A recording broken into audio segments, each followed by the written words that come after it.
Chapter 18. After these things, Paul departed from Athens and came to Corinth, and found a certain Jew named Aquila, born in Pontus, lately come from Italy, with his wife Priscilla, because that Claudius had commanded all Jews to depart from Rome, and came unto them. And because he was of the same craft, he abode with them and wrought, for by their occupation they were tent makers. And he reasoned in the synagogue every Sabbath, and persuaded the Jews and the Greeks. And when Silas and Timotheus were come from Macedonia, Paul was pressed in the Spirit, and testified to the Jews that Jesus was Christ. And when they opposed themselves and blasphemed, he shook his raiment and said unto them, Your blood be upon your own heads. I am clean. From henceforth I will go into the Gentiles. And he departed thence, and entered into a certain man's house, named Justus, one that worshipped God, whose house joined hard to the synagogue. And Crispus, the chief ruler of the synagogue, believed on the Lord with all his house. And many of the Corinthians hearing believed, and were baptized. Then spake the Lord to Paul in the night by a vision. Be not afraid, but speak, and hold not thy peace. For I am with thee, and no man shall set on thee to hurt thee. For I have much people in this city. And he continued there 1 year and 6 months, teaching the word of God among them.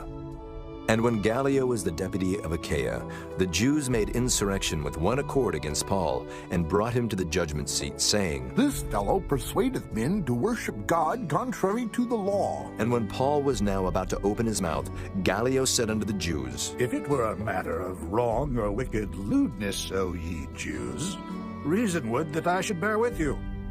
But if it be a question of words and names, and of your law, look ye to it, for I will be no judge of such matters. And he drave them from the judgment seat. Then all the Greeks took Sosthenes, the chief ruler of the synagogue, and beat him before the judgment seat. And Gallio cared for none of those things. And Paul, after this, tarried there yet a good while, and then took his leave of the brethren, and sailed thence into Syria, and with him Priscilla and Aquila, having shorn his head in Cenchrea, for he had a vow. And he came to Ephesus, and left them there. But he himself entered into the synagogue, and reasoned with the Jews. When they desired him to tarry longer time with them, he consented not, but bade them farewell, saying, I must by all means keep this feast that cometh in Jerusalem, but I will return again unto you, if God will. And he sailed from Ephesus. And when he had landed at Caesarea and gone up and saluted the church, he went down to Antioch. And after he had spent some time there, he departed, and went over all the country of Galatia and Phrygia in order, strengthening all the disciples.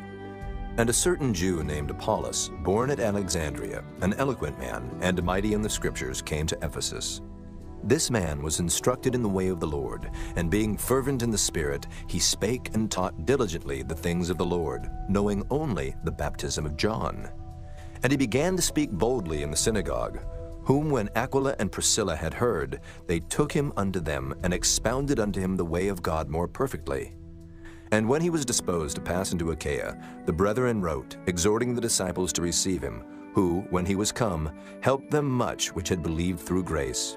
For he mightily convinced the Jews, and that publicly, showing by the Scriptures that Jesus was Christ.